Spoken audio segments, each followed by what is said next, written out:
Hi, thanks for tuning in to gospelinterviews.com. I'm your host, Larry W. Robinson. I'm excited. Once again, I get to talk to my friend David Frazier. Glad to be here, Larry.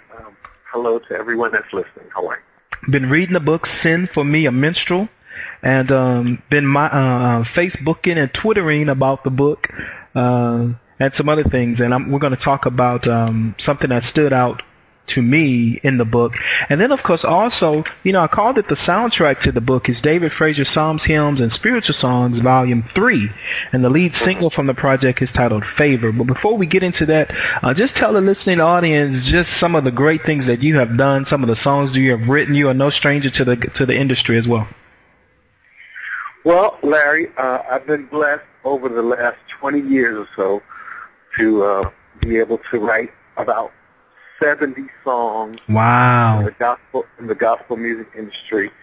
Probably most notably, I Need You to Survive, because that's become almost like a hymn in church now. And I just maybe a couple of months ago received notice that I Need You to Survive is going to be in every hymnal next year, Baptist, Methodist, and Episcopal.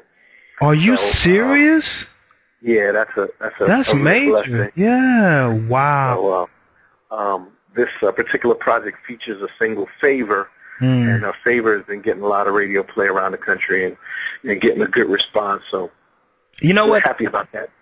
I was getting ready to ask you, I was going to backtrack just a little bit and ask you, how does one get their songs in most of the hymn books? But I guess Favor would be the answer, huh? Well, it's not very easy to get a song into a hymnal. The people that put the books together are trying to pick music that is foundationally something that people can do in churches. So I guess because of the fact that I Need You to Survive has been recorded about 6 times with over 2 million sales, I guess some people felt like, and then translated into different languages as Japanese and Spanish and other languages, people kind of felt like it was something that was singable enough. And most people that make it into the hymnal are not alive. So,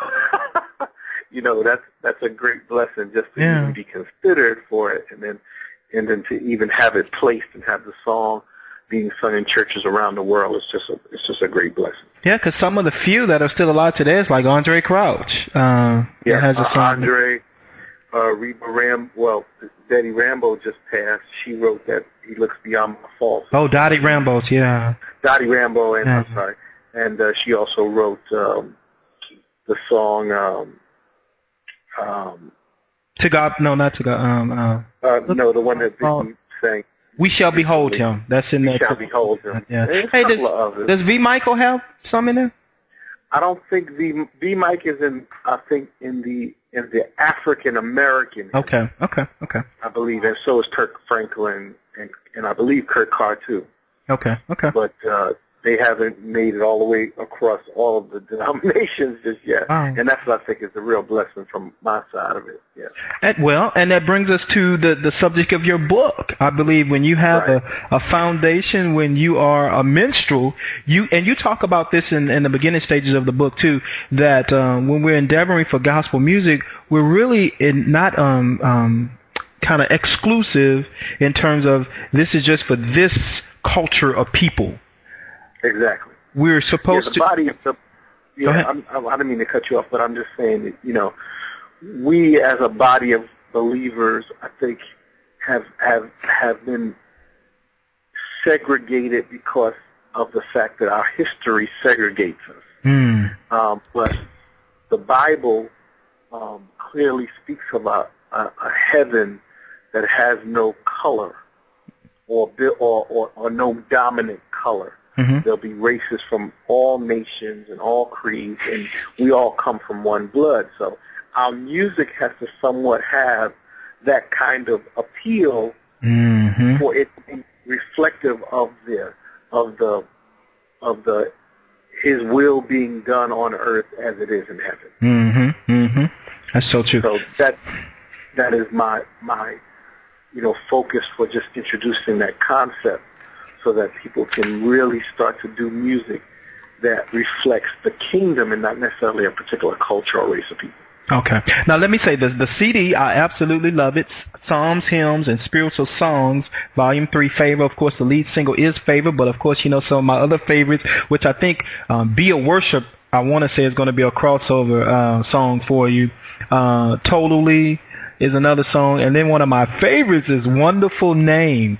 And just to let the listening audience know, at the end of this conversation, we're going to have a little listening party, so they're going to get to able to sample some of the music from the new CD. So I'm excited about that, and thank you for doing that for me. Not a problem. I appreciate that. No problem. Now, real quickly, because this stuck out for me, in the book, let's go back to the book, Send for Me a Minstrel, Music Ministry Principles for the 21st Century. In 30 seconds or less, because I put this on Twitter and got a few people to ask me, But you say it like this: the Bible states, how can we sing the Lord's song in a strange land? But then you come back and say, but I propose to you, how can we sing a strange song in the Lord's land? Explain to the listening audience a little bit about what you meant about that. Well, that is a quote that comes from the chapter, I believe, Strange Sound, which I talk about how the integrity and personality of gospel music is losing its essence because there is an attempt to make in the attempt or in the effort to make the music more commercial. We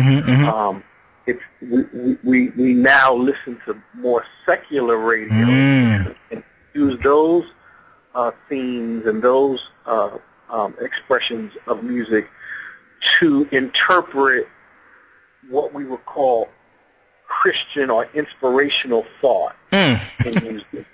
And because it's done in that manner, our music now is able, although it's able to be played on the secular stations, and that's a great thing, it's the power and the message of the music is so watered down and so strange that, you know, people don't know whether they should praise God to the music, lift their hands, or start to dance to the music in some kind of, you know, secular expression.